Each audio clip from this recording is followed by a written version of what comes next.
خارجی یہ وہ طبقہ تھا جو حضرت سیدنا مولا کائنات مولا علی کرم اللہ تعالی وجہ الکریم پر اعتراض کیا کرتا تھا، اور وہ کہا کرتا تھا کہ مولا علی کرم اللہ تعالی وجہ الکریم مشرک ہو گئے، اور اس پر وہ قرآن پاک کی ایک آیت پڑھتے تھے باقاعدہ مولا علی کو مشرک قرار دینے کے لیے۔ وہ قرآن پڑھتے تھے، وہ کہتے تھے کہ قرآن میں کہا گیا ان الحکم الا للہ، کہ حکم اور حاکم صرف اللہ تعالیٰ ہی ہے، فیصلہ صرف اللہ ہی کا ہے، اللہ کے علاوہ کسی کا فیصلہ نہیں ہے۔ مولا علی نے ایک جنگ میں حضرت ابو موسیٰ اشعری اور حضرت عبداللہ ابن عباس کو اپنی طرف سے حاکم بنا کر فیصلہ کرنے والا بنا کر بھیجا، تو اس پر انہوں نے یہ آیت کریمہ پڑھ کے مولا علی کے خلاف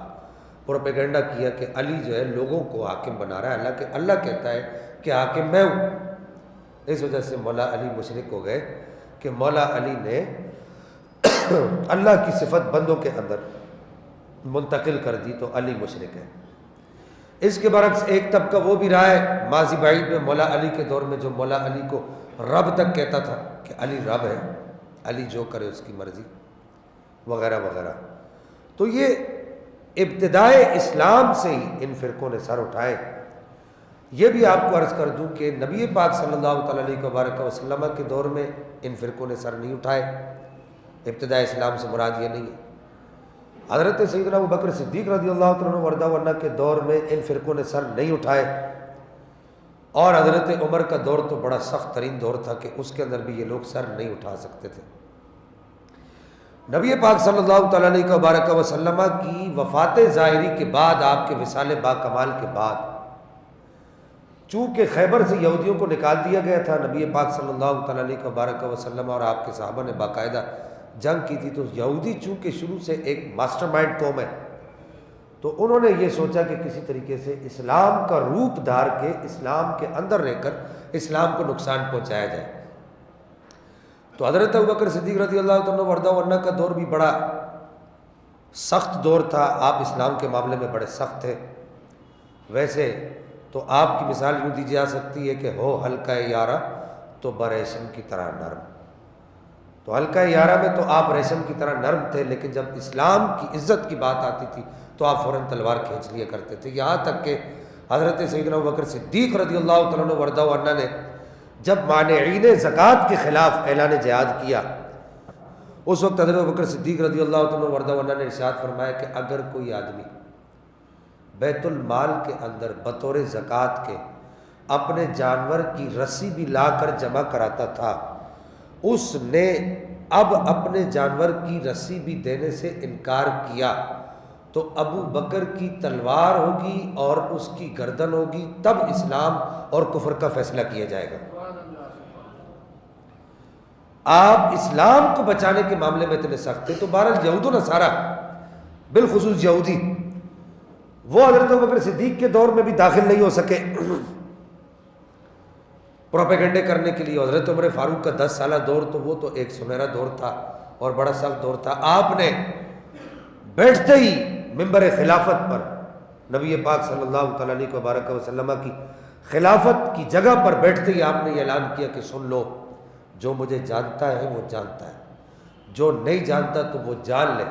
میں عمر ہوں۔ اس وقت تک ظالم کی رخسار سے اپنا پاؤں نہیں ہٹاؤں گا، اس کا ایک رخسار زمین پر رکھوں گا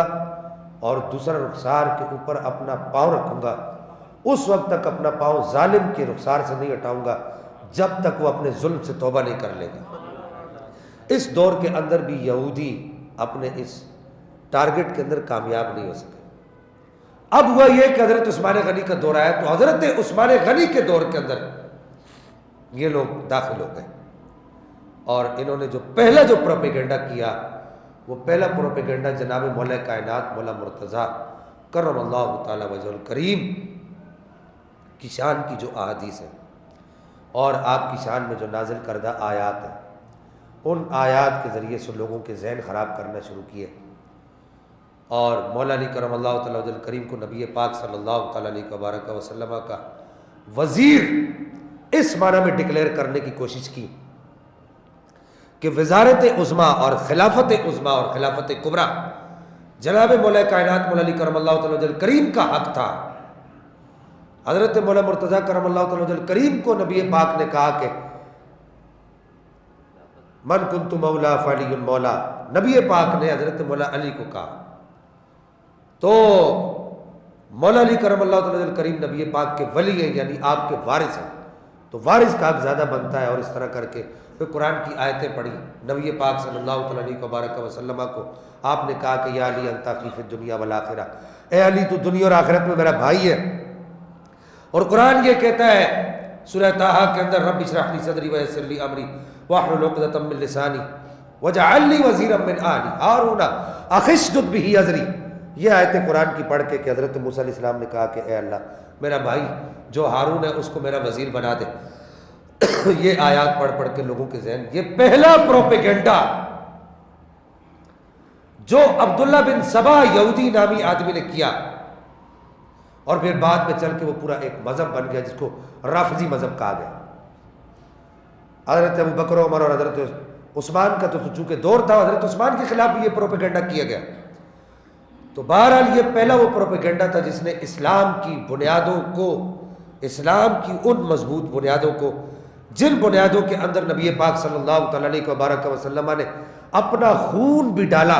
اپنے بچوں کا خون بھی ڈالا بعد میں سن 60 ہجری کے اندر، اور جن بنیادوں کے اندر نبی پاک نے اپنے رت جگے اور اپنے دن کا جہاد، اور آپ نے دن ایسا گزارا کہ گھوڑے کی پیٹھ پہ گزارا اور رات اللہ کی بارگاہ میں قیام کر کے گزاری، اس اسلام کے پودے کو آپ نے تناور درخت بنایا، تو اس کی جڑوں کو اس طریقے سے یہ پہلا پروپیگنڈا کر کے کھوکھلا کرنے کی کوشش کی گئی۔ اب یہ معاملہ چلتے چلتے پھر آگے خوارج کی صورت اختیار کر گیا۔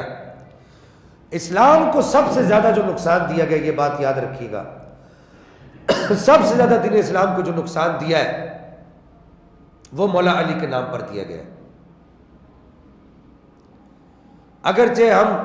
آپ سے اکثر میں یہ اعلان کرتا ہوں، ہم علی کے عاشق نہیں ہیں، ہم علی کے مجنوں ہیں، ہم علی کے پاگل ہیں۔ علی کے نام پر ہمیں کوئی ہمارے گلے میں پٹا ڈالے اور جا کے بازار میں بیچ دے، ہم نے اف بھی کی تو ہمیں کہنا۔ ہم علی سے اتنی محبت کرتے ہیں۔ ہم علی سے کتنی محبت کرتے ہیں؟ جو لوگ علی سے محبت کا دعویٰ کرتے ہیں ان کی راتیں ایسے نہیں گزرتی ہوگی۔ ہم رات کو بھی اگر نفل پڑھتے ہیں تو پہلے علی کا نام لے کے علی کی بارگاہ میں رب سے عرض کرتے ہیں، مولا اس کا ثواب علی کو پہنچا، علی کے گھر والوں کو پہنچا، علی کے بچوں کو پہنچا۔